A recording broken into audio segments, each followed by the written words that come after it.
Buenas noches chicos, bienvenidos. Ahora sí vamos a dar inicio a esta tutoría. Eh, Como les comenté la semana anterior, hoy vamos a hacer un repaso sobre aspectos más de la práctica de este tema. Algunas cosas que sí quiero dejárselos como lo más claro posible respecto al el esquema normativo basados en lo que es la norma internacional de información financiera para los instrumentos financieros corrientes. Entonces, si me confirman, porfa, si todos pueden ver mi pantalla. Sí, profe, perfectamente. Sí, profe.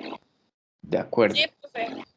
Bueno, entonces lo primero que les quiero comentar es que para el tema 2 que ya está habilitado, ustedes van a encontrar ahí dos secciones de videos, donde hay un montón de videos explicativos de los dos temas que vamos a ver, que es la parte de inventarios y la parte de cuentas por cobrar.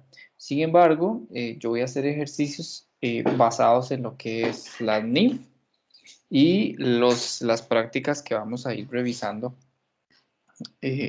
a lo largo del tema 2 en las tutorías. También ya les dejé programada la tutoría, si no me equivoco, para la próxima semana. Vamos a ver, creo que sí es la próxima semana.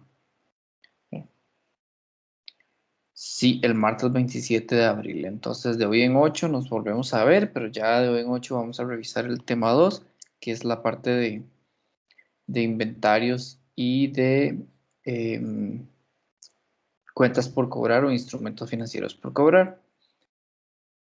Para esta ocasión, vamos a hablar sobre las inversiones de corto plazo o inversiones o instrumentos de inversión corrientes. Primero hay que tomar en cuenta algo de lo que hablábamos la semana anterior y es que las inversiones se clasifican, tienen varias clasificaciones. Las primeras son los títulos negociables, tenemos disponibles para la venta y después mantenidos hasta el vencimiento. Súper importante tomar en cuenta que a la hora de trabajar con estos tipos de inversiones, nosotros tenemos que debemos tener bien presente la intención de la empresa o del dueño de los títulos respecto al uso. Vamos a ver, si yo soy una empresa que tengo mucho dinero ocioso y yo invierto, pero lo que hago es invertir para generar rentabilidad nada más y simplemente no estar con el dinero ocioso en mi cuenta de bancos, entonces probablemente yo voy a mantener títulos al vencimiento. Pero si yo tengo títulos y yo me dedico a la compra y venta de títulos en el mercado, en un mercado de divisas o en un mercado de valores, probablemente yo me dedico a tener títulos negociables. Pero cuando yo tengo varios títulos de inversiones valores en los cuales yo no puede que haya una intención de mantenerlos hasta el vencimiento, pero no hay intención de mantenerlos como negociables, entonces yo puedo disponer de tenerlos ahí para la venta. Es decir, si alguien llega a comprarlos, yo los puedo vender sin ningún inconveniente. Entonces, los títulos negociables realmente son o títulos de deuda son títulos de deuda y de participación, que son comprados y mantenidos principalmente con el propósito de venderlos a corto plazo. ¿Qué quiere decir títulos de deuda y de participación? Los títulos de deuda es como, por ejemplo, cuando un gobierno emite bonos o cuando alguna empresa emite algún bono.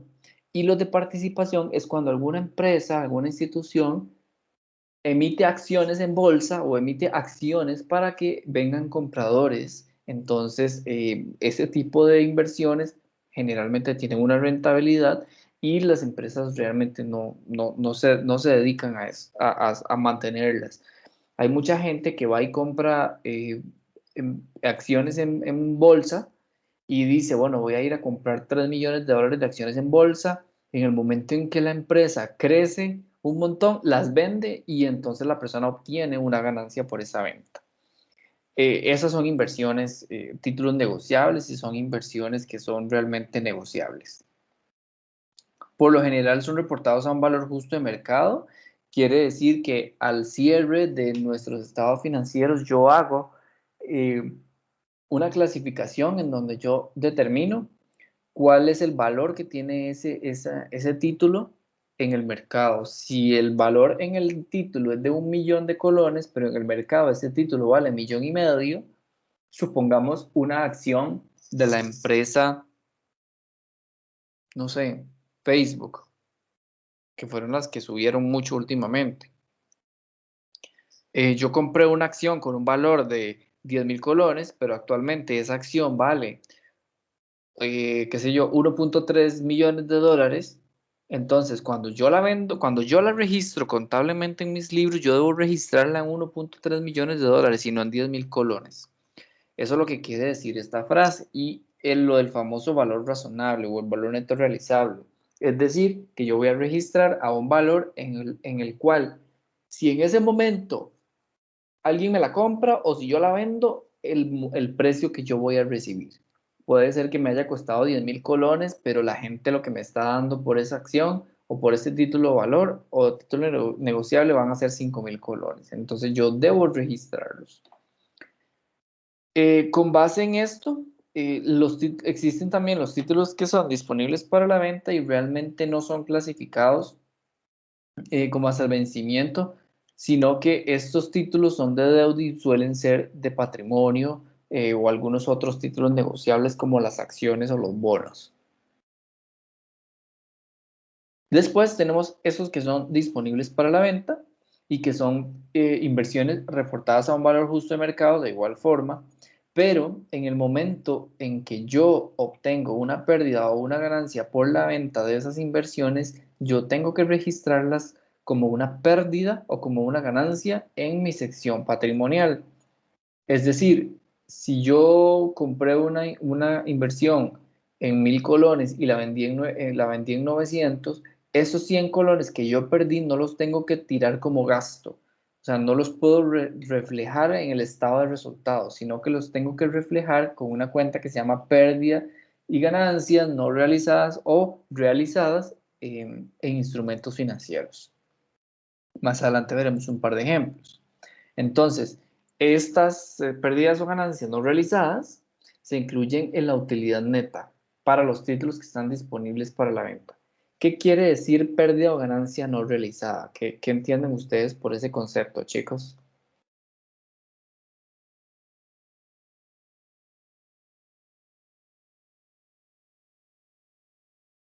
Profe, está un toque confuso. Bueno, me acuerdo que en el curso pasado, pérdidas y ganancias era básicamente viendo el resultado final del balance de estado de resultados, que era básicamente donde nos habíamos dado la cuenta de cómo básicamente le había ido a la empresa en ese periodo contable y si se decidía repartir el sobrante entre los socios o reinvertirlo. Pero cuando se refiere a no realizadas, la verdad no se me ocurre qué poder hacer. Ok, ¿alguien más? No sé si se le ocurre algo.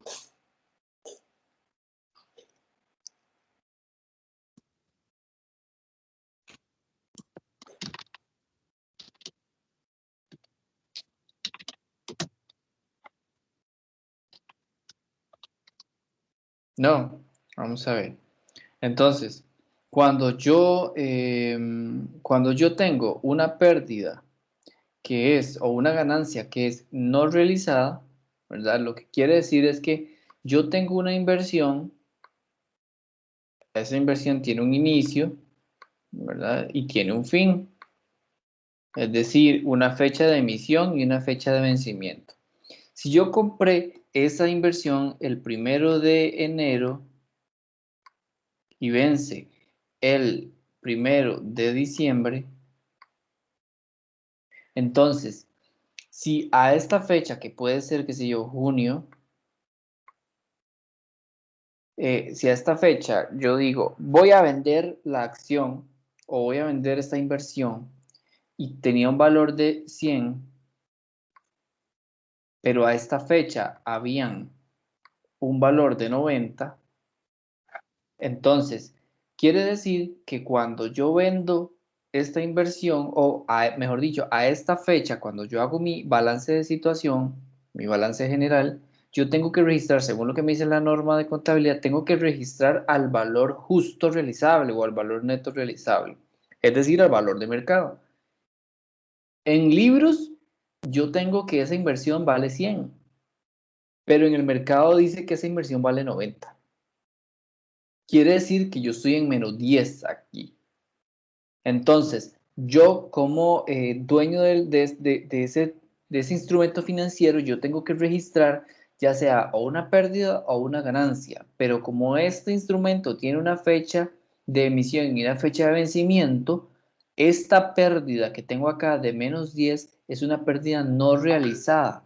Quiere decir que es una pérdida que todavía no está materializada. Yo necesito esperar hasta el 1 de diciembre para saber si el valor de mercado de esta, disculpen, para saber si el valor de mercado de esta inversión realmente tiene una pérdida o una ganancia, porque tal vez al cierre de la inversión costaba 110. Entonces, ¿qué es lo que pasa? Que yo aquí tenía una pérdida de menos 10, ¿verdad? Y acá más bien, al otro lado, yo tengo una ganancia. Vamos a usar otro color. Una ganancia de más 10.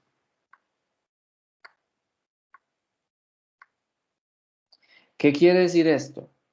Que cuando yo hago mis estados financieros y yo las hago con un corte específico y a ese corte específico mis instrumentos financieros tienen un valor de mercado, yo debo reflejar en el estado financiero el valor del mercado de ese instrumento.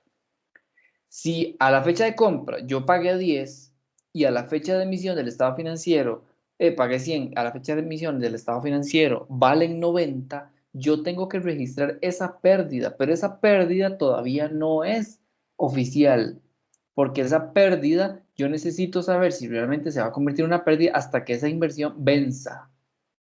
Y no se vence en junio, se vence en diciembre. Entonces, estos menos 10 yo los registro como una pérdida no realizada en la inversión. Ahora, yo tenía acá un valor de 90 en libros en junio y en diciembre vuelvo a hacer estados financieros. Entonces, aquí más bien la diferencia es 20 porque de 90 a 110 subió a 20. Yo aquí tengo una ganancia no realizada de 20 que yo reflejo aquí porque hasta que yo venda esta inversión en esta fecha, yo voy a saber si la voy a vender en 110 o en 90 o si la voy a vender en su valor, digamos su costo histórico que son 100. Si yo cuando lo vendo por ejemplo en 100 y yo tenía que en mis últimos estados financieros valía 90, quiere decir que yo obtuve contablemente, ojo, contablemente, una ganancia. A pesar de que ustedes me dicen, profe, pero me costó 100. Correcto, le costó 100, pero usted en el primer semestre, cuando hizo estado financiero, registró una pérdida no realizada. Y ahora lo vendió en 100, entonces usted registra una ganancia no realizada. Entonces, si usted netea la ganancia realizada menos la pérdida no realizada, le va a dar 100. Entonces usted, económicamente o financieramente hablando, ustedes recuperaron los 100 que invirtieron, pero contablemente yo obtuve acá una ganancia realizada, porque yo recuerden que debo registrar todo a un valor de mercado. No sé si con este ejemplo les aclaré la diferencia entre una pérdida y una ganancia realizada y lo que es no realizado. Perdón, estaba hablando en mute. Sí, profe, sí me quedó bastante claro. Solo quiero confirmar, digamos, esto es en el caso de las inversiones que nosotros obviamente decidimos mantener. Es decir, que a mediado de año, ese ejemplo que usted da de que vale 90, es solamente porque estamos haciendo como un chequeo de cómo va la inversión, pero no quiere decir como que estamos vendiendo esa inversión, ¿correcto? Esto pasa con las inversiones que yo voy y las tengo mantenidas para la venta. Porque si yo tengo una inversión que está mantenida al vencimiento, yo no voy a registrarle absolutamente nada de esto, porque yo ya sé que al vencimiento me van a dar esto.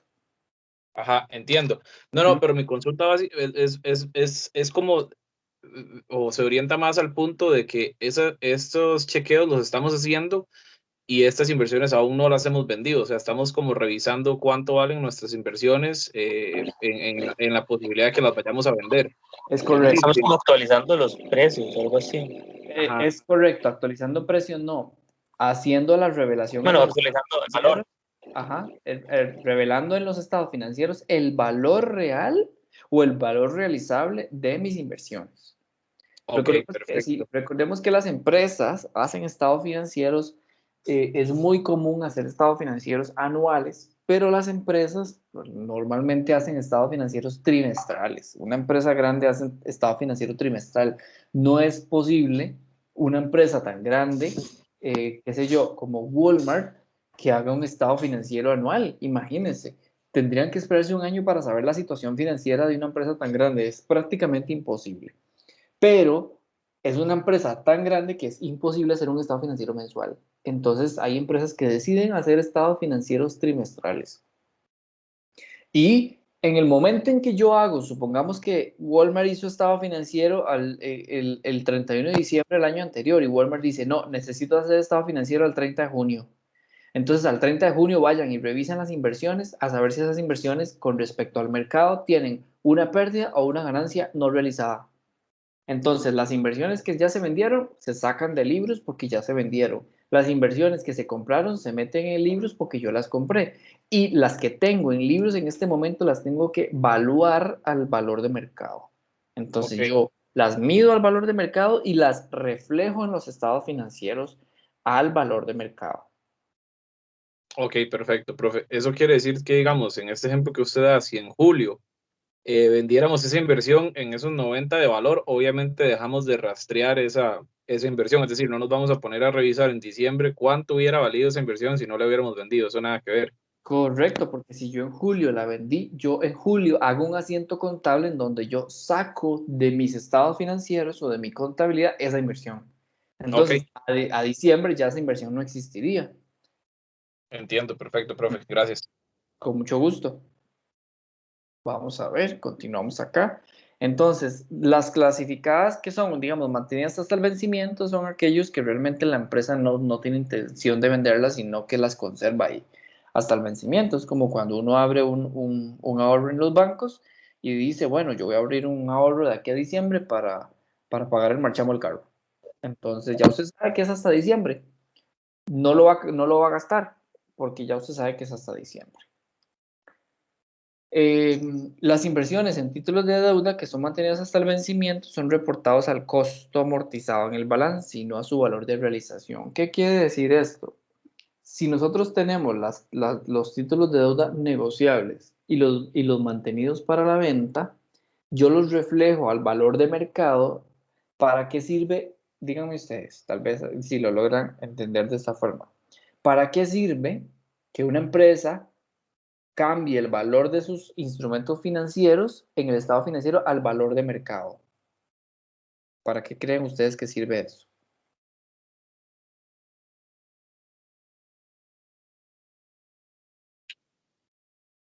Perdón, profe, ¿podría repetir esa pregunta, por favor? Sí, si yo tengo una inversión en mis estados financieros, yo en mi empresa invertí 2 millones de colones y yo tengo esa inversión ya sea mantenida para la venta, disponible para la venta, perdón, o negociable. ¿De qué me sirve a mí como empresa expresar el valor de esa inversión en mis estados financieros al valor de mercado? ¿Cuál es la razón del por qué yo debo reflejar esa inversión a valor de mercado? Diría yo para mantener los precios actualizados y eso también daría más confianza, perdón, o credibilidad en posibles compradores. Ajá, ok. ¿Qué más se les ocurre?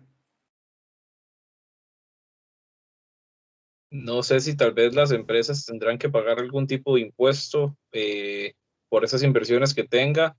Se me ocurre que tal vez, digamos, a la empresa le sirve que si dichos los valores de esas inversiones bajaron, podrían pagar menos impuestos, tal vez. Pues sí, pero las inversiones, la intención de la inversión es obtener rentabilidad, entonces no es obtener pérdida. Ujú. Ujú. También nos ayuda a saber si más adelante podemos volver a invertir en esa empresa o si ya no nos resulta más. Ajá, puede ser una decisión también. Contablemente, la principal decisión es porque yo debo revelarle a los usuarios de los estados financieros el valor real de mi empresa. Los estados financieros sirven para muchas cosas y una de las formas mejor dicho, una de las cosas para las cuales sirve un estado financiero es qué pasa si su empresa viene Walmart y le dice, venga, muchacho, le compro su empresa. Usted, pues yo le pregunto, si yo soy Walmart y yo le pregunto a ustedes cuánto vale su empresa, ustedes cuánto me dicen que vale su empresa. La única forma de saber el valor de esa empresa es con un estado financiero actualizado a valor de mercado. Es como cuando uno compra un teléfono y luego lo vende porque ya hay dos versiones más modernas. ¿Cuánto vale ese teléfono que tienen ustedes, que son dos versiones más viejas? ¿Cuánto vale en el mercado? Entonces, hay muchos métodos para salir a buscar esos precios de mercado. Igual pasa con los carros. Yo me compro un carro 2021 porque tenía un carro 2015. Bueno, ¿cuánto? Y quiero vender el carro 2015. Bueno, ¿cuánto vale ese carro 2015? ¿A dónde voy a buscar precios? Bueno, a un mercado de compradores y vendedores. Uno se mete a hacer autos, se mete a encontrar no sé qué y se mete a otras páginas ahí, a las páginas de las agencias de carros, a ver cuánto es el valor de mercado, o sea, cuál es el valor en la calle de mi activo, en este caso de mi inversión. Esa es la primera razón y es la razón contable. Después está la razón financiera. Imagínense que yo haya comprado una acción en 1 millón de colones y ahorita en la calle esa acción cueste 8.5 millones de dólares y yo hoy la vendo en 1 millón de colones. Sí, jamás. ¿Verdad? Eso es completamente irrelevante. Pero ¿qué pasa si yo la compré 1 millón de colones y ahorita en el mercado vale 100.000? Yo no se la voy a vender a nadie 1 millón porque entonces no perdería credibilidad mi venta. Máxime si yo me voy a dedicar a la compra y venta de inversiones en títulos valores. Esas son las opciones por las cuales yo digo, voy a reflejar en mis estados financieros el valor razonable o el valor de mercado de mis instrumentos financieros o mis instrumentos de inversión. Pero resulta que los que son mantenidos al vencimiento, es decir, que yo invierto en algo y me voy a esperar hasta que ese título valor venza, como mi intención no es venderla y tampoco las tengo ahí para que el que llegue me la compre, entonces a mí no me sirve de nada saber cuánto vale en el mercado porque mi intención no es venderla a una tasa de mercado. Mi intención es, bueno, si a mí me dijeron en el banco que yo invierto 100.000 colones y al final de un año me dan 110.000, yo me voy a esperar a que me den los 110.000. Ahora bien, si en la calle me hubiesen dado 150.000 en lugar de 110.000, esa es otra historia. Pero mi intención nunca fue venderla.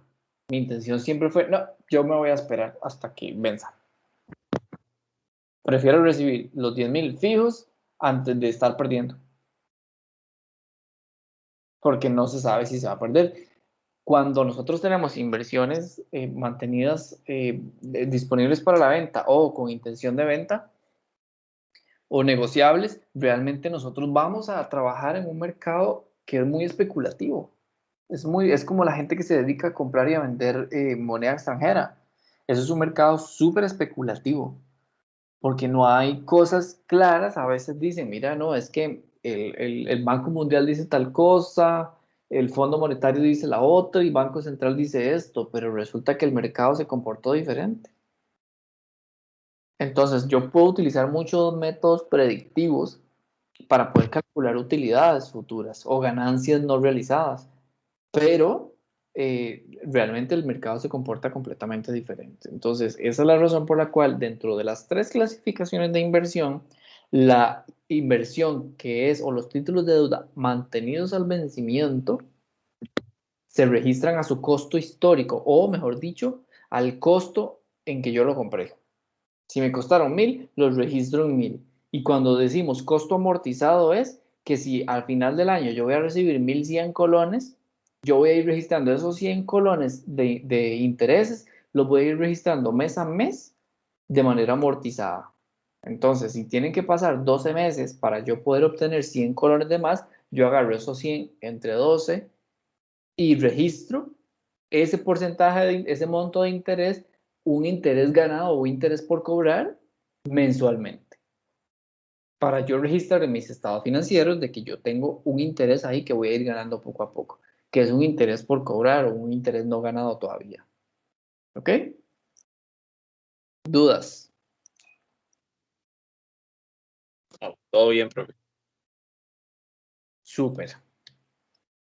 Entonces, vamos a ver, las inversiones, la contabilidad para inversiones de corto plazo. Las de largo plazo funcionan algo parecido, pero tienen sus varianzas ahí por efectos de que hay que contemplar líneas de tiempo. Entonces, los de corto plazo, aquellas inversiones en títulos patrimoniales o acciones, ¿verdad? Cuando digo sin influencia significativa, es decir, que yo voy y ustedes han visto que hay empresas en la bolsa de Nueva York que venden acciones. Realmente cualquier persona puede ir a comprar acciones. Yo puedo ir con 100.000 colones y comprar acciones en cualquier empresa. Ahora bien, si yo compro acciones en una empresa, eso me convierte en accionista, más no en dueño de toda la empresa. Las normas contables dicen que para yo poder obtener influencia significativa en toma de decisiones en una empresa, yo debo ser dueño al menos de un 30% o más de las acciones. Las empresas que venden inversiones en bolsas de valores como la de New York o la de Londres, son como las más famosillas, por decirlo así. Si yo invierto 100.000 colones, esos 100.000 colones no van a representar ni el 0.0001 de una acción. Yo voy a poder obtener ingresos y voy a poder decir que soy inversionista de la empresa tal y todo lo que ustedes quieran. Pero ustedes no pueden llegar, por ejemplo, a la empresa a decir, es que no me gusta la forma en la que están negociando tal producto, necesito que cambiemos la estrategia, porque ustedes no tienen influencia significativa. Pero ¿qué pasa si ustedes compran una empresa que vale 1.000.000 de colones en el mercado y ustedes invierten en esa empresa con 600.000 colones? Ustedes tienen un peso muy grande porque prácticamente la inversión de ustedes es más de la mitad del valor de esa empresa. Quiere decir que ustedes tienen influencia significativa. Para efectos contables, cuando nosotros no tenemos influencia significativa, es decir, que tenemos acciones en una empresa, pero son acciones que no superan un 30% del valor del patrimonio, entonces, cuando son títulos de deuda o títulos patrimoniales negociables, es decir, que yo los tengo en el mercado, yo voy a registrarlos contablemente a un valor justo o a un valor de mercado, y todas aquellas pérdidas o ganancias no realizadas, recuerden que se realizan en el momento en que yo vendo.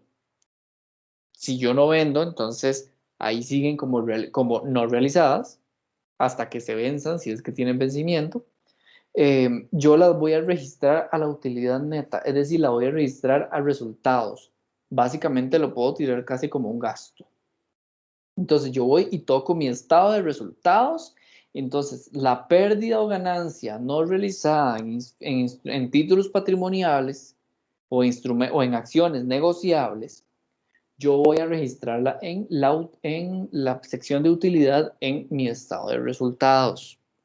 Pero si las inversiones son títulos disponibles para la venta, también lo registro a valor de mercado, pero la pérdida o ganancia no realizada en estos títulos valores, yo los voy a registrar en patrimonio.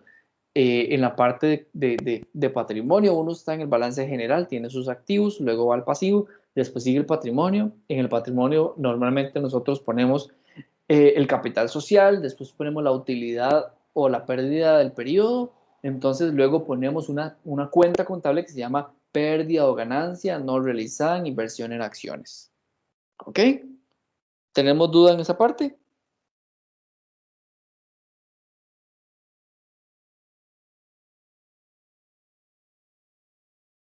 Ok, entonces, en la parte de las inversiones en títulos de deuda, esos títulos de deuda son casi siempre bonos, ¿verdad? Generalmente son bonos.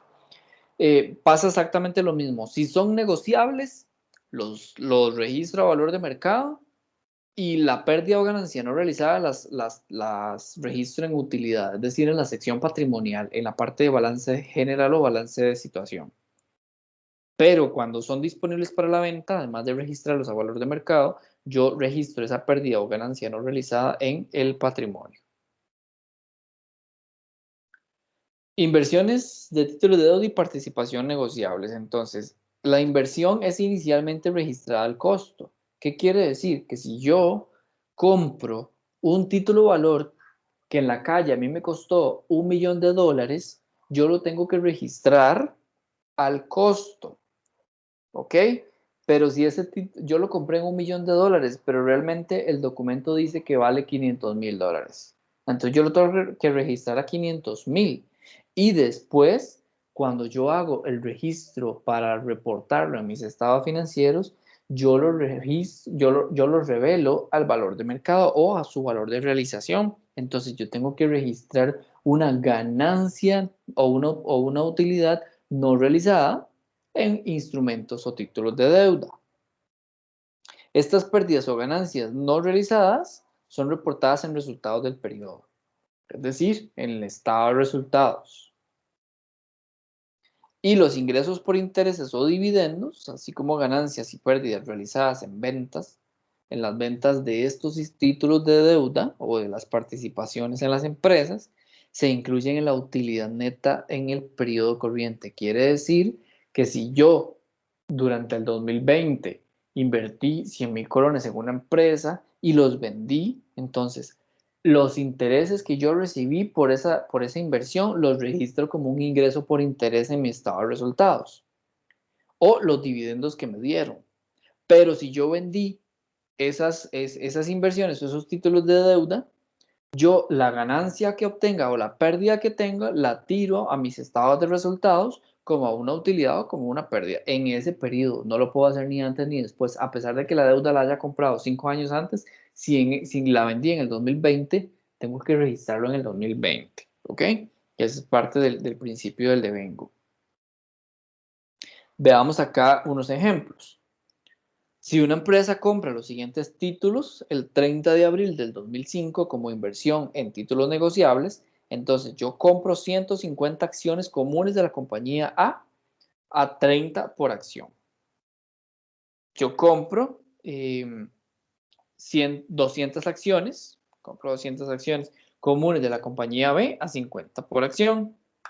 Compro 200 acciones preferentes en la compañía C a 105 por acción y 12.000 de bonos a 10% en la compañía D. La columnita en color como papaya es la conversión, por ejemplo, de 150 por 30, 200 por 50, es decir, cuánto es lo que yo estoy pagando en total, ¿ok?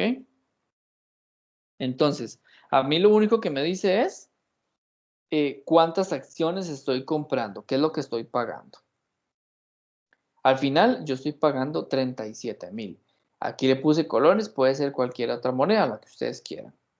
Entonces, los bonos de la compañía de estos que están acá, la compañía de, habíamos comprado 12.000 en bonos a 10%. Tienen un valor nominal de 12.000, es decir, me costaron 12.000, eso es lo que valían, y fueron adquiridos a la par.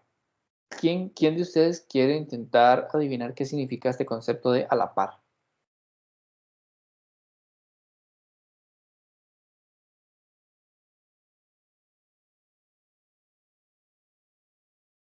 Sí, profe, voy a suponer que se adquirieron exactamente por su valor nominal, es decir, que no se pagó ni más ni menos que esos 12.000. Exacto, eso es lo que significa a la par. Que si valía eso, lo compré en ese precio. ¿Ok? Es como el valor justo.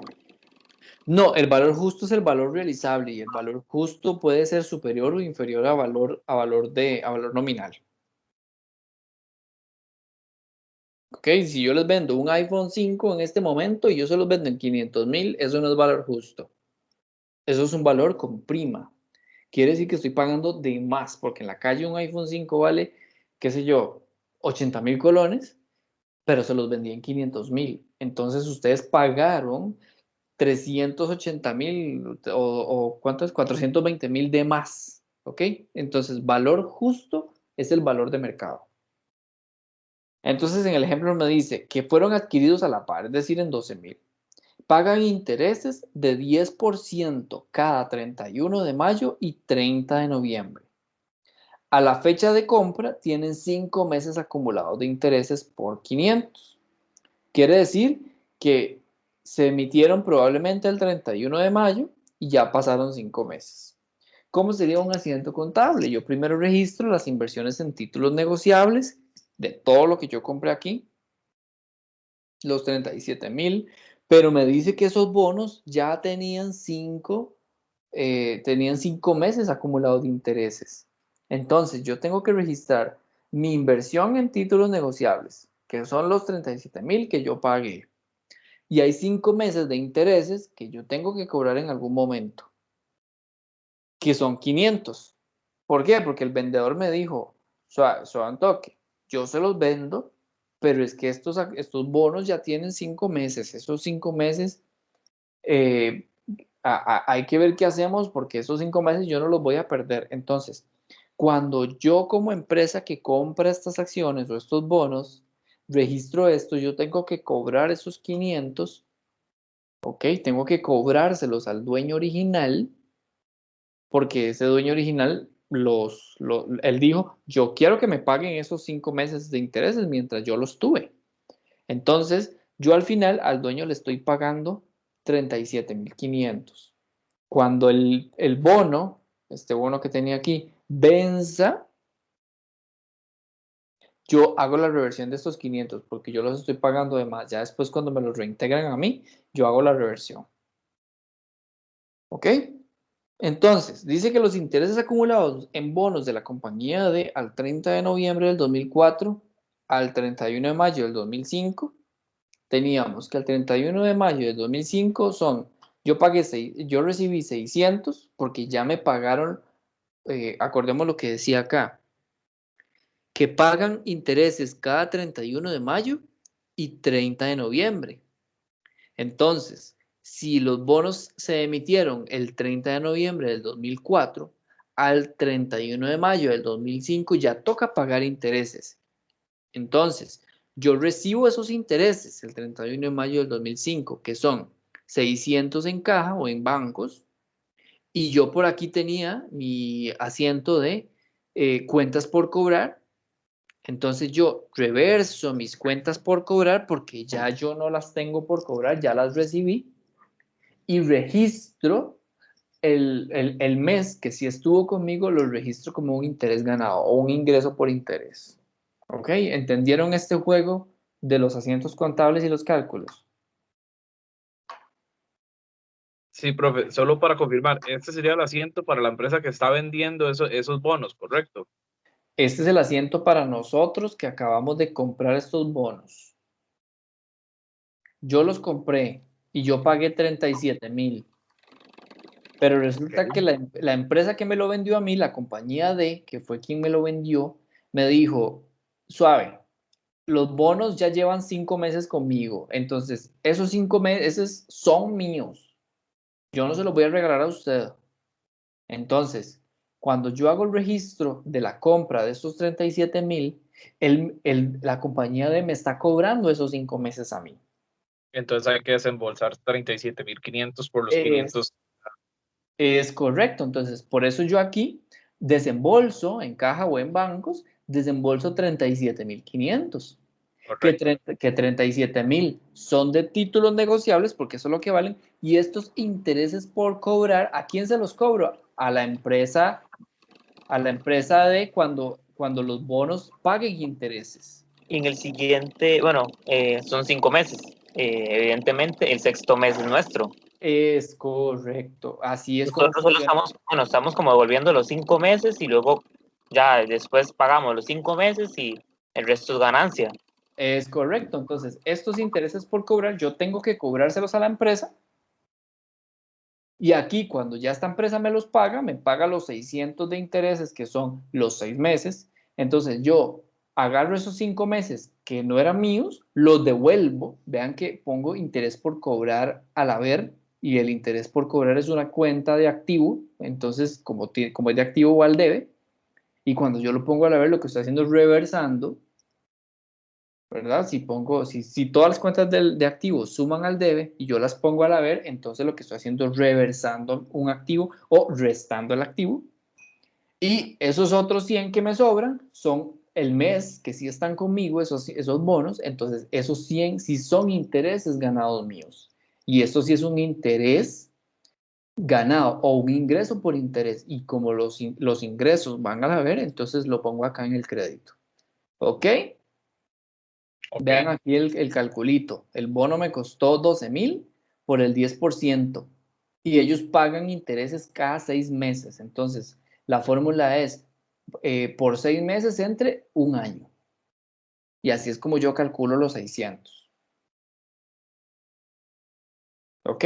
¿Tenemos dudas?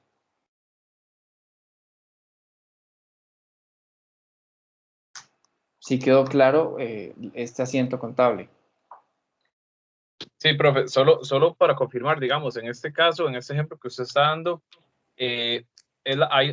existe la participación de 3 empresas, es decir, digamos, la empresa, en este caso, compañía D, es la que vende los bonos. Ajá. X empresa los compra, los tiene durante 5 meses y luego es que viene nuestra empresa, por así decirlo, trata de comprarle esos bonos, pero esta empresa que originalmente tenía los bonos es donde dice, está bien, yo los vendo, pero tiene que darme 500 más porque ya yo los tuve 5 meses. Podría ser, pero no necesariamente. Porque en este ejemplo puede ser que la empresa D tenía los bonos por vender, eran títulos negociables y no los logró vender en el momento en que los emitió, sino que la empresa dijo, voy a emitir bonos. Y resulta que pasaron 5 meses y no vendió nada. Y yo llegué justamente al 5.º mes y compré. Ok, entiendo. Tuvo la mala suerte. Ajá, entonces digamos, pero aún así la empresa D, la compañía D dijo, no, pero aún así mis bonos emiten, por más que los tenga yo en mi poder, siguen siendo bonos que emiten un porcentaje de interés, entonces ese porcentaje yo se lo voy a cobrar. Y por eso es que cuando nosotros registramos la compra de esas inversiones, tenemos que registrar los intereses que no son nuestros porque esos 5 meses no fueron nuestros. Ahora, si hubiese un intermediario, como ese ejemplo que dijiste, funcionaría exactamente igual, solamente que estos 500 yo se los tengo que pagar no a la compañía D, sino a la persona que los tenía después. Ajá, entiendo. Sí, así fue como me imaginé el ejemplo, de hecho, pero sí, ¿Sí? entiendo que también se puede con la participación de solo la compañía emisora y la compañía que está comprando. Correcto, en ambos casos funciona de esa forma, ¿ok? Pero siempre tenemos que registrar el interés ahí que no es nuestro y después reversarlo ya cuando, es decir, aquí es, veámoslo así, esto es como decir un interés o un gasto no realizado porque todavía no está la plata, a mí no me han entregado el dinero, hay que esperar a que sea el 31 de mayo para que paguen. Y aquí, cuando ya me pagaron, es un ingreso realizado. Estos intereses ganados son realizados porque ya me dieron el efectivo, aquí los tengo en caja. Si fuera el caso que los compre el 31 de mayo, no tendría que hacer este procedimiento, ¿verdad? O sea, porque me evito todo esto de tener que devolver dinero. Exacto, porque yo los compré justo En la fecha. al vencimiento del 6.º mes. Ujú. Vamos a ver. Entonces, para el cierre contable dice que el 31 de diciembre del 2005, o sea, ya pasó, 31 de mayo, ya me pagaron los primeros 6 meses, es decir, el primer mes que tuve yo, más los otros 5 que eran de la otra empresa. Y recordemos que esta empresa paga 30 de noviembre y 31 de mayo. Entonces, ¿cómo hago yo para registrar el cierre contable, que es hasta el 31 de diciembre? Yo registro, como ya yo tengo, como a mí me pagan los intereses al 30 de noviembre, entonces del 1 de diciembre al 31 de diciembre ya pasó un mes. Quiere decir que hay un mes de intereses por cobrar y son intereses ganados. Todavía no me los han pagado. Vea que en este asiento contable en ningún lado aparece la palabra efectivo, bancos o caja. Todavía no me los han pagado. Los tengo por cobrar. Se los cobra la empresa, a la compañía de. ¿Ok? Aquí hay un mes. Entonces, durante el 2005 la empresa recibe dividendos de 2.000 de las inversiones de la compañía ABC. Porque la D trabaja con bonos. Las otras, lo que nosotros hicimos fue invertir en acciones. Y esas empresas dicen, Mira, al cierre del 2005, Tommy, ustedes se ganaron 2.000 colones en inversiones, en dividendos. El registro contable de esos dividendos es muy sencillo. La caja, bancos o efectivo, cualquiera de los dos al debe, porque estoy recibiendo el dinero contra la cuenta de dividendos ganados. Yo recibí un dividendo y la cuenta de dividendos es una cuenta de ingresos patrimonio, por decirlo así, que tiene un saldo acreedor. Entonces, veamos aquí. Cuando estas inversiones en títulos de deuda y participación negociables, el costo y el valor justo de los títulos negociables de la empresa al cierre del 31 de diciembre de 2005. Entonces, las 150 acciones comunes de la compañía A mí me costaron 4.500. Pero al cierre del año, a mí me costa, tenían un valor de mercado de 5.500. Quiere decir que yo en mis libros tengo que registrarles 1.000 colones más, porque el valor justo o el valor de mercado dice que ya esas acciones no valen 4.500, sino 5.500. Entonces ahí tengo una ganancia. ¿Una ganancia de qué tipo, chicos? ¿O una utilidad de qué tipo?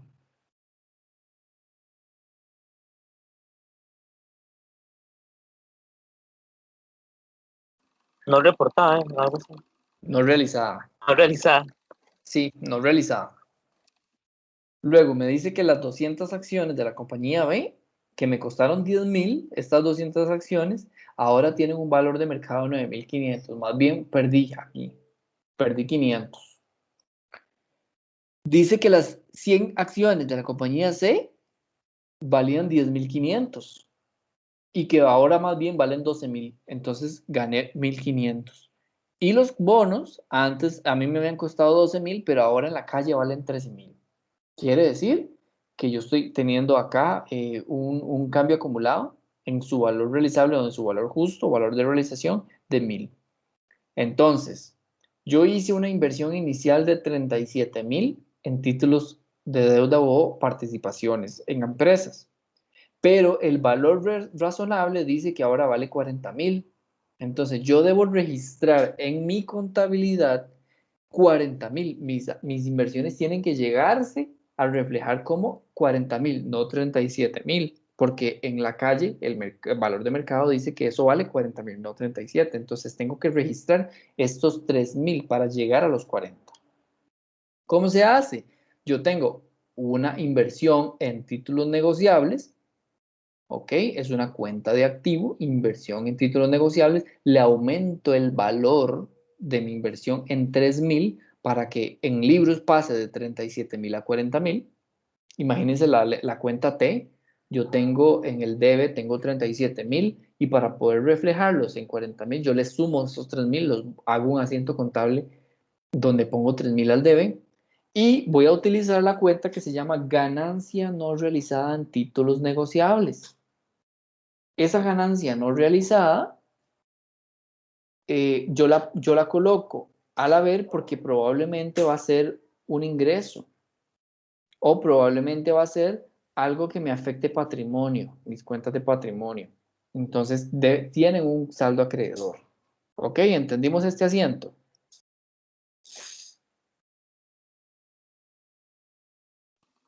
Sí, todo bien. ¿Ok? Cuando yo hago mi revelación en los estados financieros, yo no voy a poner que es que las acciones de esta me costaron tanto y ahora valen tanto, porque yo no pongo eso en mi estado financiero. En mi estado financiero pongo el valor de la inversión en títulos negociables. Pero resulta que no me costaron 40.000, me costaron 37. Entonces, en mis estados financieros yo tengo que registrar que hay una ganancia no realizada en esos títulos negociables. Ahora bien, cuando las normas internacionales de información financiera a nosotros nos dicen que tenemos que revelar la información a detalle, hay algo que se llama el juego de los estados financieros y el juego de los estados financieros incluye algo que se llama notas a los estados financieros. ¿Qué quiere decir? Que yo voy a abrir una sección adicional con notas aclaratorias que yo voy a decir, mis inversiones en títulos de deuda valían 37, tuvieron un cambio por valor de mercado y este es el nuevo valor. Entonces, esta tablita que está acá no se pone en el estado del resultado ni en el balance de situación. Se pone como una nota a los estados financieros. ¿Ok? Para que el lector del estado financiero, cuando esté revisándolos, vaya y diga, ah, mira, esta empresa subió en inversiones, voy a ver si es que compró más o si es que hubo un cambio en el valor razonable. Y cuando venga la persona y lea esto, va a entender que más bien el valor de esos títulos de deuda incrementó por valor razonable. ¿Ok? ¿Tenemos dudas?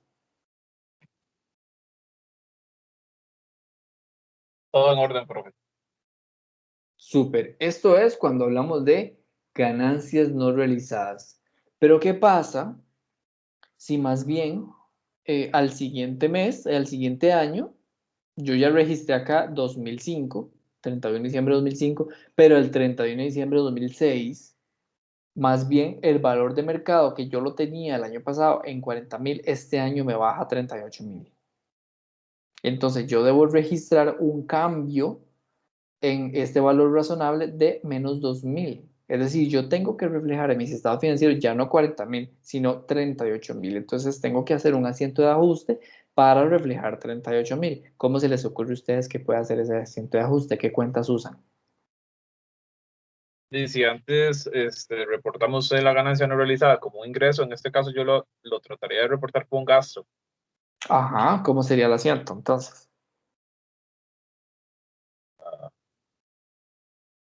No sé si se podrá poner algún asiento que se llame gasto por inversiones no realizadas. O pérdida, no sé. Ajá, ¿contra qué? Y Contra inversión. ese que acaba de decir el compañero, justamente, tal vez como pérdida y ponerlo en el haber, Entonces yo, porque ¿y en era dónde? Ajá, yo registro el gasto y registro una pérdida. Pero recuerden que yo tengo que revelar en mis estados financieros 38.000 de las inversiones. Entonces, ¿cuál sería la otra cuenta? O sea, las dos cuentas sería como la de pérdida y la de inversiones. Correcto, las inversiones, porque yo tengo que bajarle el valor a las inversiones. Sería como la cuenta anterior, solo que esta vez, ajá, la actualizó, que valen 2.000 o 3.000. Exactamente, más bien como inversiones es una cuenta de activo y suman al debe, yo más bien tengo que restarle a la cuenta de activo. Entonces la pongo a la vez. La pérdida no realizada en títulos negociables la pongo al debe, porque entonces ahí sí lo registro como una pérdida, y acredito 2.000 a la cuenta de inversiones, es decir, rebajo en 2.000. ¿Ok? ¿Entendimos este ejemplo? Sí, De no cuando tendría que reportar como los 1.000 faltantes, sino porque en el desglose de los cambios se refleja que perdieron valor. Correcto. Vean que nosotros compramos todo en 37.000 y ahora tuvimos una pérdida porque más bien le habíamos subido el valor a 40 y más bien ahora bajaron a 38. Si ustedes dicen, monetariamente hablando, ustedes pueden decir, profe, pero al final sigo ganando porque tengo 1.000 por encima de lo que me costó. Claro, pero recuerde que las normas a los estados, las normas internacionales de información financiera a mí me dicen que yo tengo que revelar la información a valor de mercado o a valor neto realizable. Entonces, yo no puedo registrarlo a costo histórico, porque si lo registrara a costo histórico, después de 2 años seguiría teniendo 37.000. Y eso realmente no es así. ¿Ok? ¿Entendimos esta parte, chicos? Sí, profe. correcto. Súper, entonces avanzamos por acá. Ya casi terminamos. Ahora, la venta en títulos negociables. Me dice que el 1 de marzo del 2007 la compañía vendió 150 acciones de la compañía A por 5.800 y el precio de mercado al 31 de diciembre de 2006 fue de 5.000. Entonces, estas inversiones que tenía yo acá de la compañía A, yo vendí las 150. Entonces, yo recibí 5.800. Recordemos los principios de hacer un asiento contable. ¿Qué fue lo que pasó? Vendí acciones, entonces, ¿cómo pasó? Bueno, me lo dieron en efectivo. Entonces, yo registro el efectivo porque eso fue lo que yo recibí, 5.800. Ahora, estas acciones tenían un valor al 31 de diciembre de 5.000. Entonces, yo tengo que registrar, rebajar de mis activos 5.000, porque eso era lo que valía en libros en ese momento. Independientemente de si antes tuvo pérdida o utilidad no realizada. En ese momento valían 5.000 en mis libros. Como yo los tengo que sacar de libros, tengo que sacar esos 800, esos 5.000. La diferencia en este caso es una ganancia en venta de títulos negociables. ¿Por qué una ganancia, chicos? ¿Por qué creen ustedes que eso es una ganancia? Porque le gané. Sí, pero No, porque no sé cómo explicárselo, porque no sé, como que vale 5.500, vale como, no sé, 5.500 y yo le, vale 5.400 y yo le saqué los 5.500, más bien le di como, ¿cómo se llama? Por prima o exactamente, los vendí con prima. Exacto, porque le di por la resulta que, ¿sí? ¿Y por qué Pero ustedes dicen, en el mercado valían 5.800 porque ese fue el precio que los vendí. Y entonces, ¿por qué tengo una utilidad?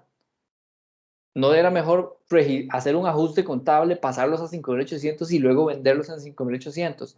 Realmente no, porque en mis estados financieros, las inversiones o esas acciones valían 5.000.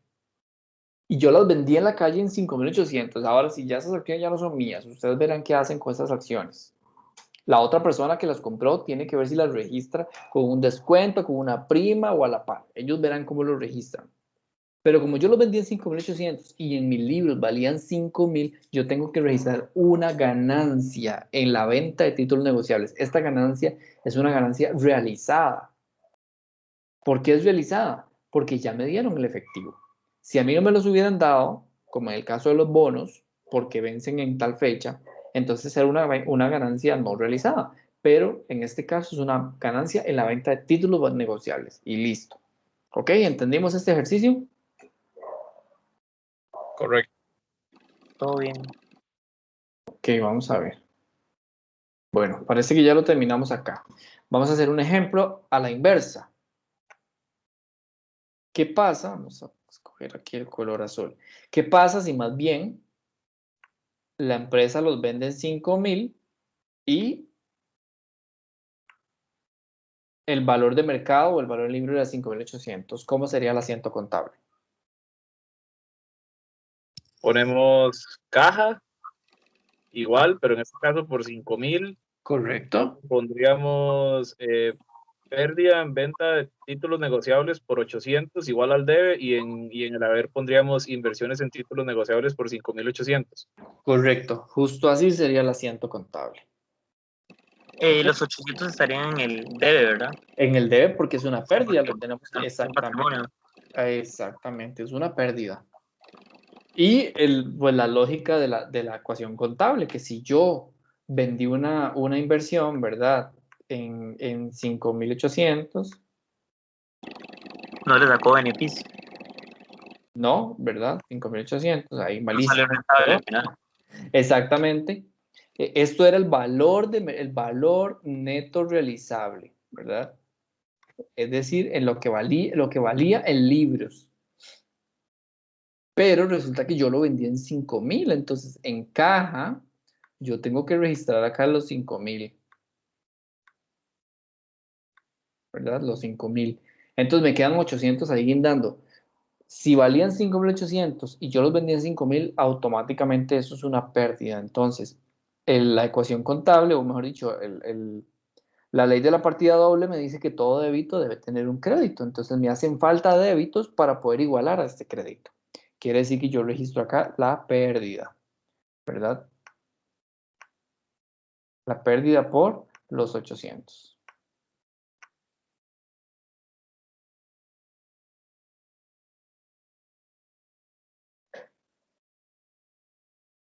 ¿Ok? ¿Tienen dudas? No, profe, todo bien. Súper. Entonces, bueno, Con esto terminamos esta parte, pero les voy a explicar algo rápido respecto al campus. Nada más denme un segundo, por favor.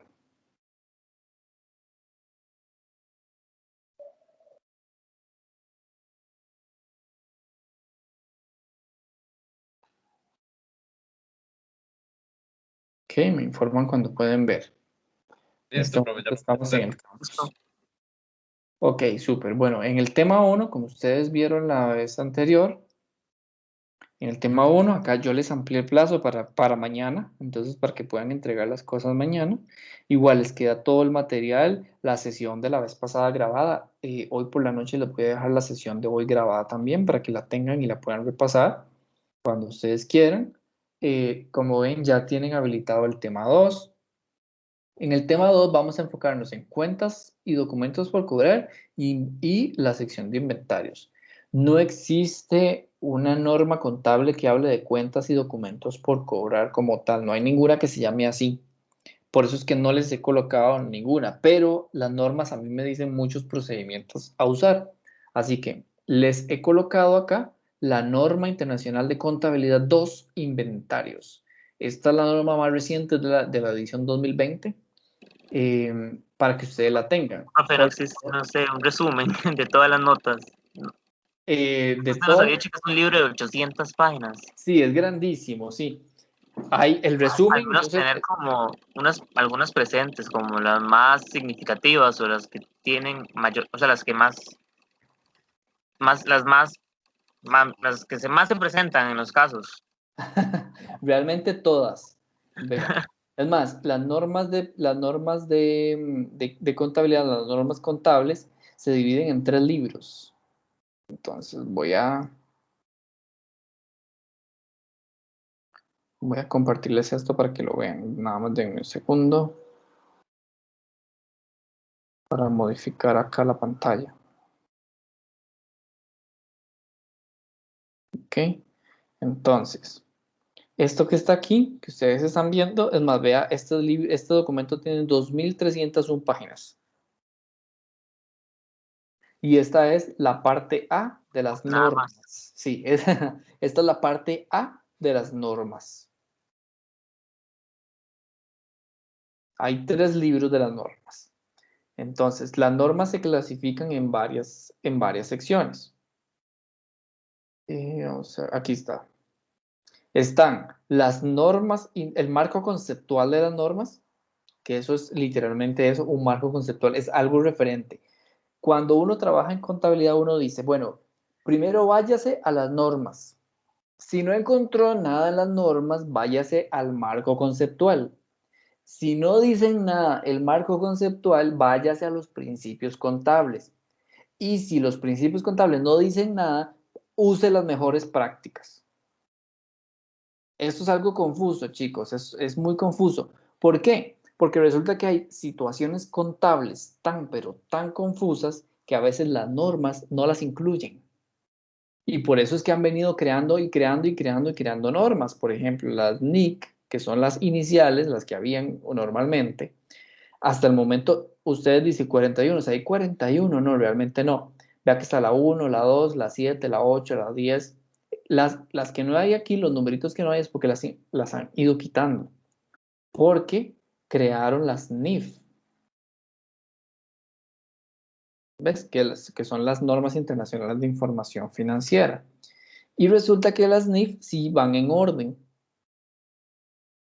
Entonces, las NIF van recogiendo todo lo que las NIC ya no están usando y adicional van incorporando cosas nuevas. Por ejemplo, la más nueva es esta, la NIC 16 y la NIC 17. Antes no se hablaba de un contrato de seguro. Todo el mundo decía, ¿por qué yo debo registrar contablemente un seguro? Bueno, resulta que empezaron a existir demasiadas empresas que trabajan en seguros, en compra y venta de seguros, inclusive los seguros en el mercado pueden negociarse inclusive. Lo que no se negocian son las partes legales, es decir, las coberturas, pero sí se puede negociar el valor de un seguro. Entonces, la gente que hace las normas contables dijo, ah, no, aquí hay que hacer una norma de cómo registrar de cómo medir en los estados financieros los contratos de seguros. De igual forma, los arrendamientos. Porque antes existían arrendamientos bajo la NIC 17, pero empezaron a existir tantas variantes en los arrendamientos que dijeron, vamos a quitar la NIC 17 y vamos a abrir la NIC 16 con más cosas todavía. Entonces, si ustedes van acá, probablemente la NIC 17 sigue acá. ¿Ves? Ya la quitaron, de hecho. Porque ya la derogaron. Derogaron la NIC 17 porque ahora abrieron la NIC 16. Igual por aquí está esta. Cuentas, diferimentos, actividades reguladas. La medición del valor razonable. Antes, las normas contables me decían acá, es más, vean. En el marco conceptual a mí me dice cuál es el objetivo de la información financiera, las características cualitativas y cuantitativas, los estados financieros, los principios contables, los elementos de los estados financieros, reconocimientos y bajas en cuentas, la medición. ¿Ves? Por ejemplo, aquí habla del costo histórico, valor corriente, cosas concretas, la representación fiel, que lo que quiere decir este principio es que si eso vale esto, yo tengo que reflejarlo en eso, aún así sea pérdida, yo tengo que reflejarlo. Técnicas de medición basadas en los flujos de efectivo, pero resulta que las normas contables no incluían todo esto. Entonces, ¿qué fue lo que hicieron? Abrir una norma, por aquí está, que hable de la medición del valor razonable. Y las normas, voy a explicarle esto para que no se pierdan con la NIC 2 que les puse ahí. La norma tiene algo que se llama objetivo y alcance. El objetivo de la norma casi siempre es describir algo, describir el proceso de reconocimiento, medición y revelación en los estados financieros de algo. Vamos a leer esta, por ejemplo. Dice que el objetivo de la norma es definir el valor razonable. O sea, aquí me dice que es establece en una sola NIF un marco de medición del valor razonable y requiere información a revelar sobre las mediciones del valor razonable. Este es el objetivo y ahí sigue hablando un montón de cosas. Por ejemplo, vea que aquí me dice que el valor razonable es una medición basada en el mercado, no en una medición específica de una entidad. ¿Esto por qué? Porque resulta que antes habían empresas que se creían únicas en el mercado, entonces decían, no, es que, voy a poner un ejemplo con Apple.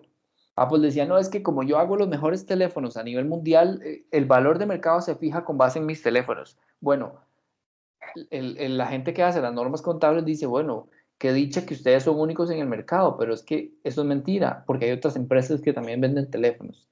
Una cosa es el valor de un celular y otra cosa es el valor de la marca Apple. Entonces, gracias a eso, se dice que el valor razonable es una medición basada en el mercado. ¿Y ese mercado, en qué influye en el mercado?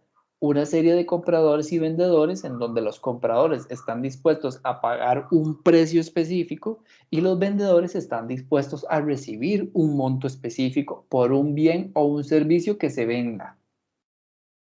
Parece un poquito complicado, pero más adelante iremos viendo un poco más de las normas y les voy a ir explicando poco a poco.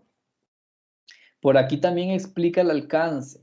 Los alcances son muy complicados en las normas, chicos.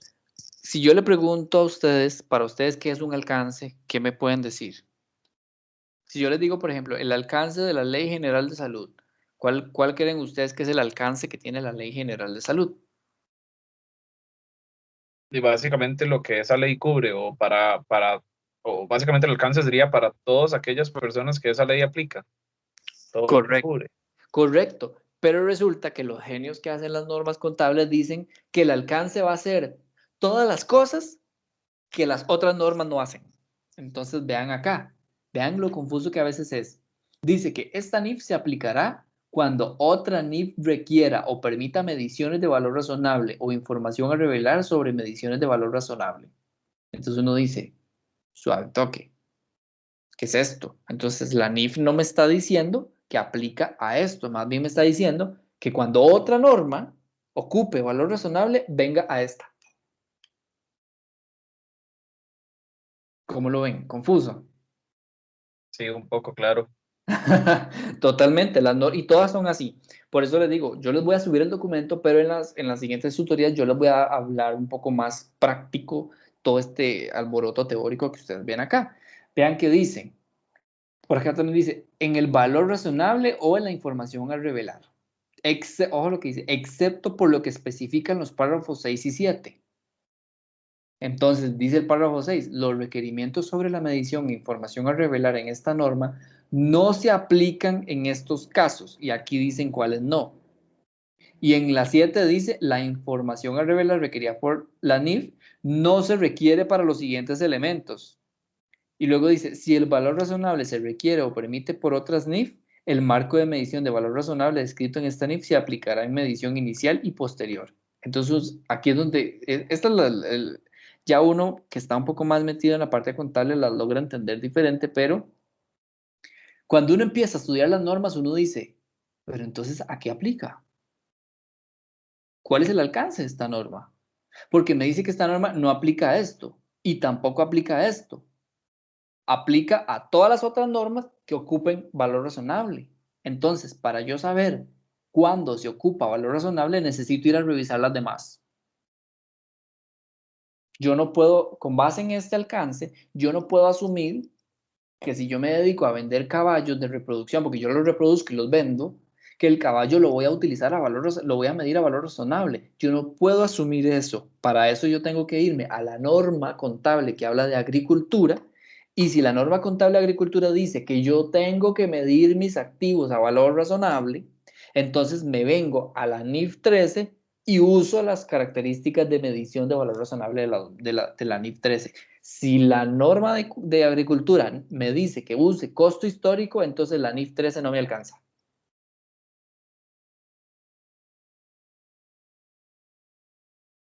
¿Cómo lo ven? ¿Qué opinan? Confuso. Es bastante confuso. Sí, es bastante confuso. Es por esa razón que cuando uno empieza a estudiar la contabilidad, yo siempre hablo cuando he impartido el curso de contabilidad, principios de contabilidad, yo hablo de la NIF 1, que la NIF 1 se llama adopción por primera vez de las normas. Realmente es muy teórica, lo que me dice es, si alguien quiere adoptar normas por primera vez, ¿qué es lo que debe hacer? Y lo que dice es, por ejemplo, asegurar que los primeros estados financieros de la entidad vayan relacionados con todo lo que tenga que ver. Esa parte, de la NIF 1 no la tenemos. ¿Cómo, perdón? La NIF 1 no la tenemos, entonces no la podría pasar. Claro que sí, con mucho gusto, yo se las comparto. Gracias. Sí, con gusto. Entonces, pero esta norma lo que me da a mí es como una serie de pautas a seguir para yo hacer por primera vez mi estado financiero.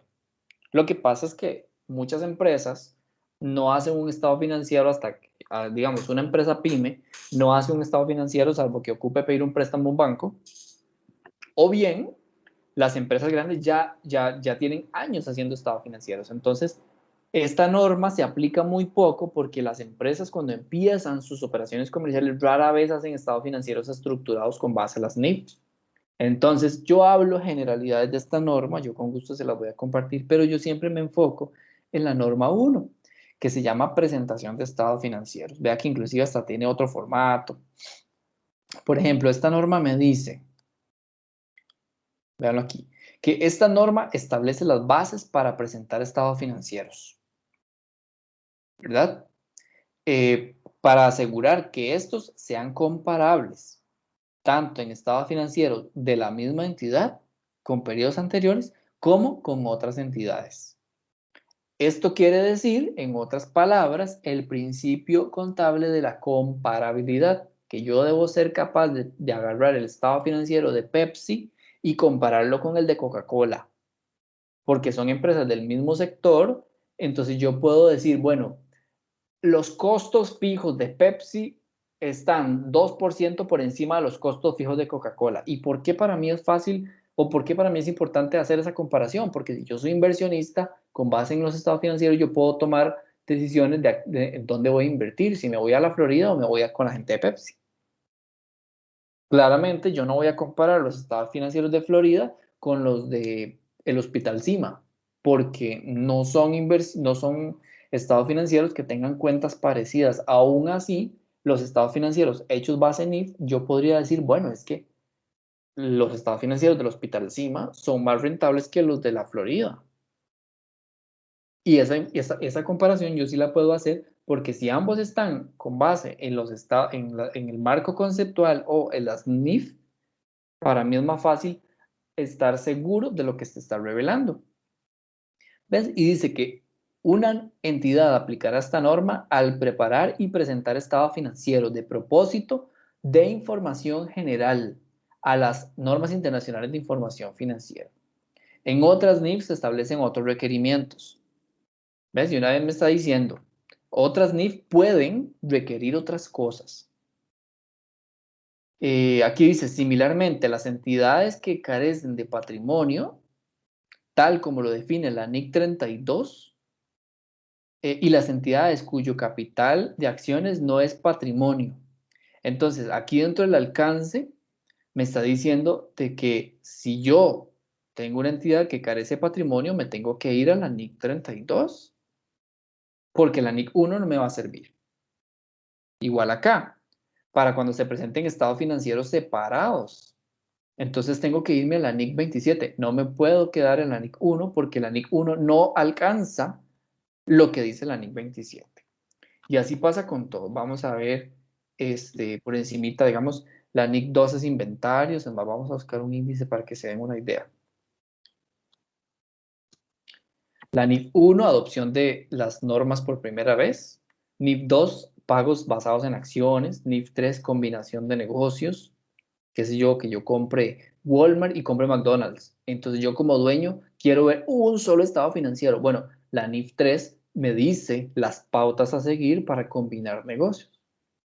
Activos no corrientes mantenidos para la venta y operaciones discontinuadas. Esas son propiedades de inversión. Exploración y evaluación de recursos minerales, a pesar de que existe una norma que se llama NIC 41, agricultura, que habla de los activos biológicos, esa norma en algún momento se quedó tan corta porque decía, pero ¿qué pasa con las empresas estas que explotan las minas para sacar oro? ¿Cómo mido yo el valor razonable de esa mina, de esa montaña? ¿Cómo yo, empresa, sé cuál es el valor de esa montaña? Si esa montaña ni mía es. Entonces, aquí esta norma me da esta información. Instrumentos financieros, información a revelar. Probablemente de aquí viene mucho de lo que ya les expliqué, donde decía que es que si has mantenido el vencimiento, entonces eso se revela normal y las ganancias o pérdidas van a resultados, y que si es títulos negociables o mantenidos para la venta, entonces yo cuando son participaciones donde yo tengo influencia significativa, eso va a patrimonio y todo eso. ¿Ok?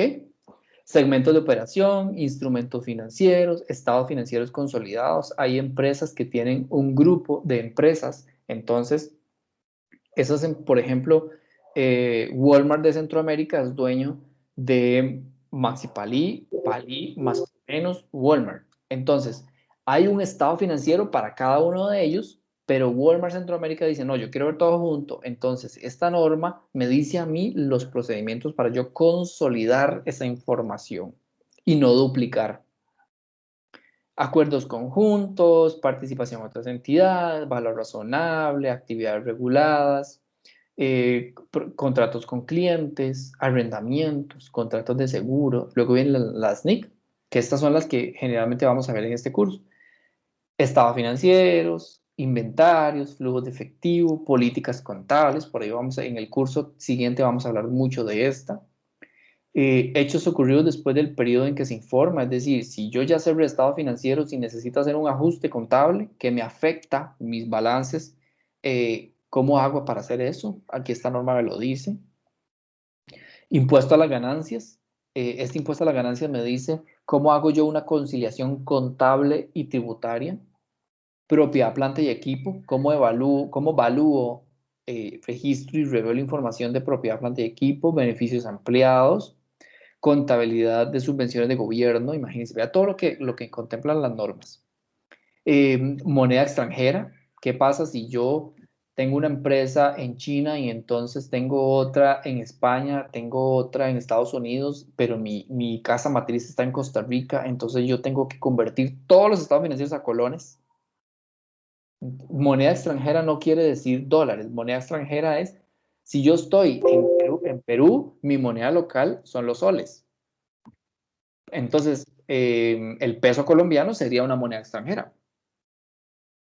¿Ok? Si yo estoy en Estados Unidos y yo tengo inversiones en otros países latinoamericanos, la moneda extranjera sería el colón, el sol, el peso colombiano. ¿Ok? Costos por préstamos, partes relacionadas, beneficios por retiro, estados financieros separados. Vea que arriba había una NIF que decía estados financieros consolidados. Acá hay una que habla de estados financieros separados. Negocios conjuntos, economías hiperinflacionarias. ¿Qué pasa si yo estoy en un país donde la economía está por el piso, como en Venezuela, o como pasó mucho tiempo en México? Instrumentos financieros, ¿cómo se presentan? Ganancias por acción, información financiera intermedia, deterioro en el valor de los activos. ¿Qué pasa si yo tengo, por ejemplo, un terreno y en un temblor ese terreno se me dañó un poco? Entonces, y ese terreno yo lo uso para sembrar cosas. ¿Cómo hago yo para reflejar en mis estados financieros el deterioro de ese valor de activos? O en un aguacero se me dañaron un montón de cosas eléctricas. Provisiones, pasivos contingentes, activos intangibles, como por ejemplo las licencias, las patentes.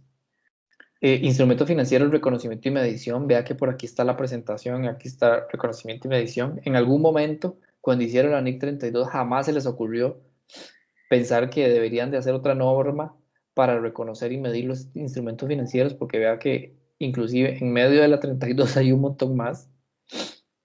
Propiedad de inversión, agricultura. Entonces, las INIF no las vamos a ver, son interpretaciones. Agarran una norma y la interpretan.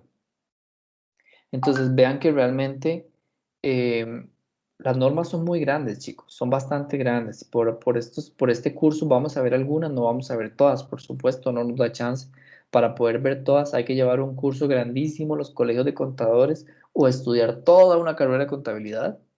Y aún así, si usted les pregunta a contadores que se graduaron en el año 2010, probablemente apenas existía como la NIF 5 o la NIF 6. Porque estas normas son muy nuevas. Por ejemplo, la NIF 16 salió en el año 2018, creo, y la NIF 17 salió en el año 2019.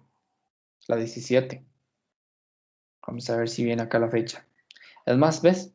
La NIF 17 salió en el 2018. Son relativamente nuevas. Entonces, si ustedes fueron a la U y se graduaron en el 2010, téngalo por seguro que esto no existía. Entonces, cuando uno trabaja en contabilidad, siempre tiene que estar actualizándose todo el tiempo, porque como ustedes pueden ver, estas son normas emitidas el 1 de 2020. Todavía no están las del 2021, pero son muy grandes. ¿Ok? ¿Alguna duda con esto, chicos? Yo les voy a compartir igual el marco conceptual y la NIF 1 y la NIC 1 para que las tengan. Y en el campus yo ¿cómo es que se llama? Yo les tengo acá la NIC 2 para que ustedes la puedan ver. Ahora, les tengo que subir las actividades. Esas actividades, por favor, espérenlas por ahí de mañana, mucho pasado mañana. Porque aquí tienen bastante material para que vayan estudiando, para que vayan repasando sobre el procedimiento para el registro de las cuentas por cobrar, los saldos de antigüedad, los modelos de evaluación, todas esas cosas. Y la parte de los inventarios. Existen varios métodos para evaluar inventarios. Ustedes en el curso anterior vieron que existe el inventario periódico, el permanente. Esos son métodos de registro de inventario, pero existen otras cosas que se llaman métodos de evaluación de los inventarios.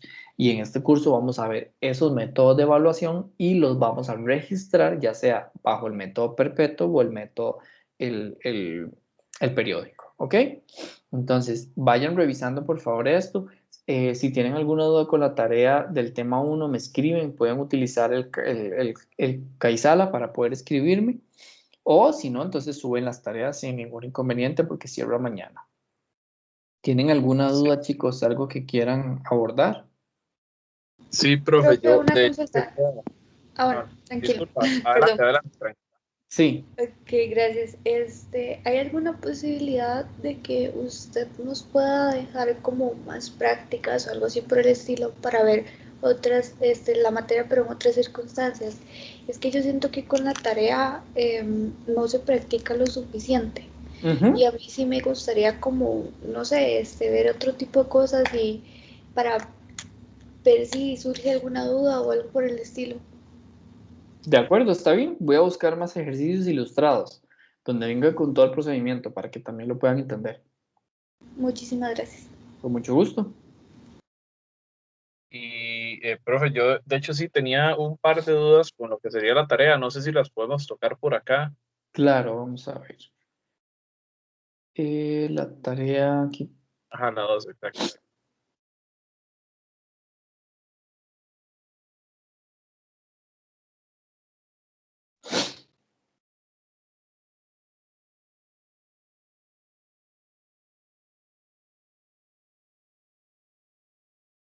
Ok, ¿cuál parte sería? Sería bueno, en esa primera parte, profe, en el ejercicio número 2, ahí en el B, perdón, en el ejercicio B de la primera parte, justo Ajá, ahí, nosotros tenemos un fondo de caja chica de 30.000 así es. caso, ¿ok? Luego, en ese ejercicio B dice que tenemos 4.000 en billetes, 11.000 en gastos viáticos, 3.500, 6.700 y 5.000. Resulta que ahí, no sé si es que hay un typo, pero hay un sobrante de 200, es decir, esa suma de todo lo que tenemos hay 30.200. Entonces, lo que yo quería consultar es si a la hora de hacer el reintegro de caja chica hay que meter alguna cuenta ahí de sobrante de caja chica por 200, o si es que esa cuenta que dice gastos de taxis era por 6.500 y no por 6.700. Ok, estas cosas no son ningún error de escritura. Si hace falta o sobra, es eso, un faltante o un sobrante en caja chica. Ok, Entonces, contablemente nosotros debemos registrar ese faltante o ese sobrante. Por eso aquí se utiliza la cuenta faltantes y Sí, sobrantes. de hecho, bueno, permiso, yo lo reporté como, yo hice como un asiento contable y le puse como faltante y sobrante de caja y bueno, lo puse en débito y empecé a ver, ¿verdad? Lo hice como un O- asiento contable, ok, vamos aparte a de la caja chica. Ok, yo debo registrar los gastos al debe porque son gastos, ¿verdad? claro. Entonces, vamos a ver, si yo agarro los 30.200 menos los 4.000 del efectivo, yo debo registrar como gastos 20.200. Entonces, yo tengo que reintegrar 20.200, pero tengo un sobrante en caja, entonces ese sobrante puede considerarse como como un ingreso, entonces yo lo tengo que colocar a la vez. Entonces, el asiento contable básicamente sería así. Yo tengo los gastos, por tanto, y luego tengo caja por esto, y tengo el sobrante por esto. Entonces, en total, digamos, acá yo en gastos debo colocar el sobrante o el faltante. Entonces, la cuenta es faltantes y sobrantes. Entonces, ese faltantes y sobrantes juega al debe o al haber. Aquí va a depender muchísimo de cuánto es lo que yo voy a colocar. Si en total yo lo que debo registrar aquí en caja son 20.200, 26.200, vamos a hacerlo más por acá, para saber que eso es el haber. Entonces, esta cuenta de faltantes y sobrantes, mis gastos totales, yo tengo que sumar, digamos, para poder llegar al monto de los 30.000. Mis gastos acá son 20.200. ¿Cómo es? 26.200, perdón. Ya me olvidé. Los gastos son 26.000 cerrados. Son No, 20, perdón. no, Sí, son perdón, 20, tienes razón, sí, son 26.200. Entonces, yo hago este asiento súper bien. Hasta ahí correcto. estamos muy bien. Pero resulta que yo tengo un faltante o un sobrante. Ese faltante aquí es de, ¿cuánto habíamos dicho? 800, 200. No, de 200. 200. Sí, un Entonces, sobrante de 200. ajá, entonces, esos 200 yo tengo que ver si son faltantes, yo los tengo que colocar como un gasto. Si son sobrantes, los tengo que colocar como acá al haber. Entonces, yo coloco el faltante, aquí estaba. Esos faltantes y sobrantes los coloco al haber. Entonces, como tengo 200 ahí, que están sobrando en efectivo, yo no voy a desembolsar la totalidad del efectivo. Le doy menos dinero. Le doy menos dinero porque yo recuerden que lo que yo debo hacer es llegar al monto de la caja chica del fondo fijo. Claro. Entonces, si contablemente yo agarro y yo digo, bueno, teníamos 4,000 en billetes, que son estos, y le sumo los 26,000 que estoy reembolsando en efectivo, ya tenemos 30,000. Correcto. Sí, perfecto. Ujú. Solo, bueno, profe, no sé Pero si... los gastos no se tocan porque los gastos, si esto es lo que me dijeron que hay en gastos, es eso, ¿verdad? Correcto. Ujú. Profe, bueno, no sé si estará mal como lo hice yo, pero al menos en este caso, como estábamos haciendo un reintegro, yo en lugar de esa cuenta de caja, yo lo que pongo es bancos, porque estoy Sí, como... correcto, sí. Ok. Bancos o puede ser efectivo, cualquiera de los dos, depende de la cuenta que utilice la empresa, Ok, perfecto, profe. porque se le puede llamar efectivo a la cuenta, digamos, al dinero que yo tengo en bancos y le puedo llamar caja a lo que tengo en caja chica. Ok, perfecto, profe. Y luego lo otro sería moviéndose ya al paso 2, ¿En cuál paso 2? O en el ejercicio 2, ahí, en el ejercicio 2, exactamente. el de la Ahí, conciliación. ajá, ahí tengo un par de dudas. Ahí, justamente en los cheques de esa parte, Ujú, hay un cheque, el 2251 es de 106,500. ujú. Y después está el 2256 es de 126,585. Esto es en bancos, en este caso. Pero si nos vamos a la parte de libros, que está más abajo, esos Ujú. dos que tienen los mismos números tienen diferentes montos. No sé si eso estará bien o igual es un typo, porque abajo, en vez de 106,500, ahí dice el 2251, en vez de 106,500 dice 160,500. Ajá. Y después el de 126, que es el 2256, que está más abajo, y dice pago proveedores. El 20, ese mismo, en vez de 126, dice 106. Ok. Y son exactamente los mismos cheques, solo que se Sí. registraron por montos diferentes. Ok, entonces, ¿qué quiere decir esto? El 2251. Este 2251 que está acá, eso es un cheque que me tiene registrado a mí el estado de cuenta del banco. Entonces, el banco es muy raro que se equivoque. ¿Ok? Es muy raro que se equivoque. Entonces, si el banco dice que son 106, son 106. Pero en mi estado, en mi contabilidad, yo tengo 160. Entonces, ¿de quién fue el typo acá? ¿De quién fue el error? Probablemente del contador que hizo el registro y se equivocó. Entonces, ¿cuál sería mi ajuste? ¿Cuál sería mi ajuste bancario? La diferencia. Entonces, yo agarro los 160, 500 menos los 106, 500. Entonces, yo en libros, yo tengo que registrar una rebaja a mi cuenta de efectivo por 54,000, porque resulta que el monto correcto eran 106, no 160. Entonces, yo hago una reversión de mis pagos a proveedores y reverso esos 54,000.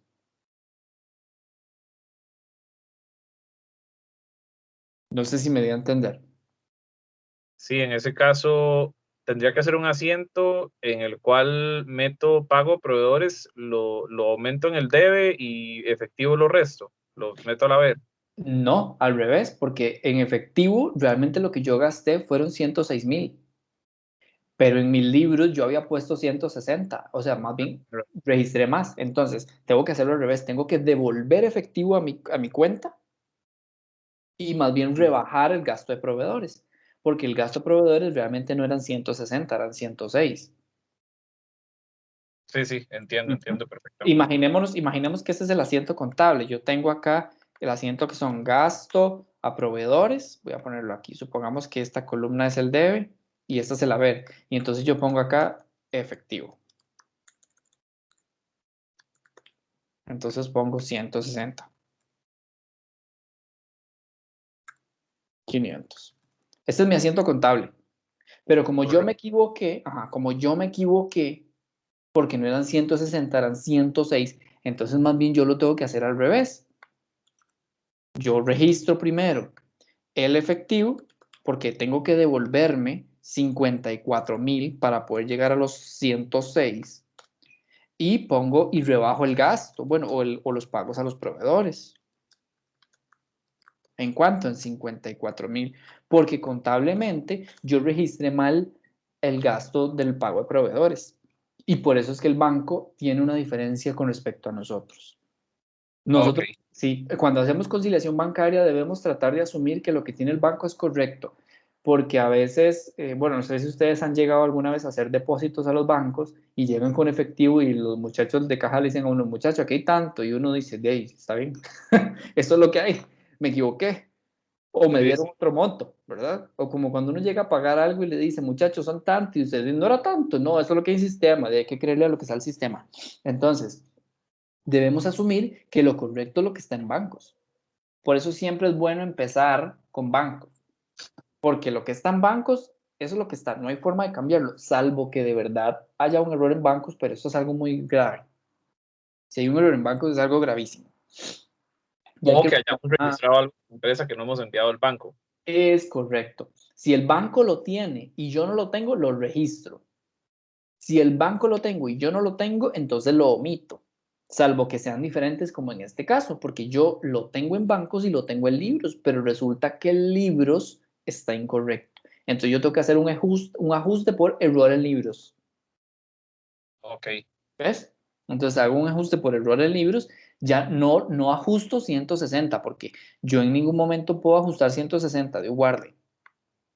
Tengo que ajustar la diferencia. Entonces, en una cuenta T, vamos a hacerlo así. Si yo tengo acá los 160 que yo había gastado, 160,500 de proveedores, o mejor dicho, de efectivo, para yo poder llegar a los 106, tengo que restarle a este monto, digamos, a mi gasto, yo tengo que restarle 54,000. ¿Ves? Entonces, mi nuevo saldo en proveedores, ¿cuánto va a ser? 106,500. Profe, y estos ajustes que uno le hace a libros, me imagino yo que uno los tiene que hacer antes de empezar con la conciliación bancaria, porque el ajuste que uno le haga a los libros obviamente va a resultar en un saldo diferente para poder empezar con la conciliación. Al contrario, usted primero concilia y todas las diferencias que encuentra, luego hace la conciliación bancaria. Ok. Ujú. Todas estas diferencias usted las va conciliando en una conciliación, digamos acá, valga la redundancia, conciliación bancaria. Entonces usted dice, bueno, tengo esto en saldo, esto en libros, bla, bla, bla. El método ajustado para la conciliación bancaria lo que me dice es registre únicamente las diferencias. Entonces, por ejemplo, veamos, el 2248 está, aquí está por 45. Quiere decir que si lo tiene bancos y lo tiene libros, si están iguales, no hay nada que ajustar. Correcto. En cambio, ve acá, lo tengo en bancos y lo tengo en libros, pero el libro lo tenía mal. ¿Qué voy a ir a ajustar? 54,000, este monto. Sí, entiendo. Ahora sí, ya cuando yo dije, listo, ya tengo mi conciliación hecha, mi saldo en bancos es igual que mi saldo en libros. Perfecto. Todas esas diferencias yo las hago en un asiento contable y ese asiento contable son como estos ejemplos. Que aquí realmente en ningún momento me entró plata. Simplemente fue que yo registré como que si hubiera salido más plata, pero realmente no salió más plata. Salieron 106, no 160. Y debe ser que tal vez la persona que registró el gasto se equivocó. Y eso pasa mucho, que una vez revuelve los números, los invierte.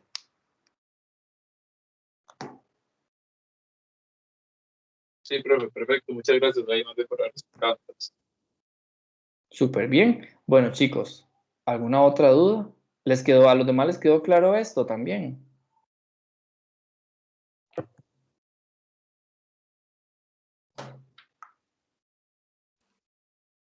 Sí, profe.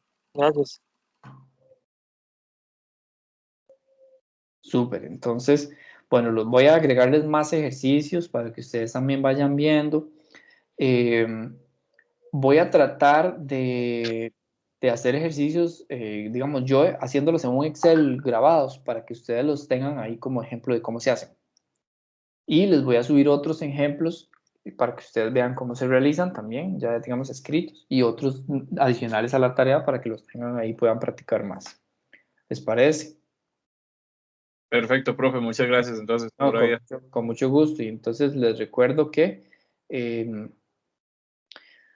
vayan revisando estas, apenas suban la tarea, completen todo, vayan revisando estos videos. Estos videos son súper claritos. Entonces voy a empezar a hacer yo algunos videos así explicativos con otros ejercicios para que ustedes también los tengan. Y adicional, en cuanto les coloque las actividades, yo les mandaré por Kaisala o por acá por el campus también para que lo tengan en cuenta. Y anoten por ahí el martes 27 para que nos veamos de nuevo en tutoría. Perfecto, profe. Muchas gracias. Entonces, buenas noches. Con muchísimo gusto. Que pasen feliz noche. Que pasen feliz noche. Y les recuerdo que la tutoría va a quedar grabada. Gracias, pura vida. Buenas noches. Gracias, buenas noches. Gracias. Feliz noche. Hasta luego. Gracias.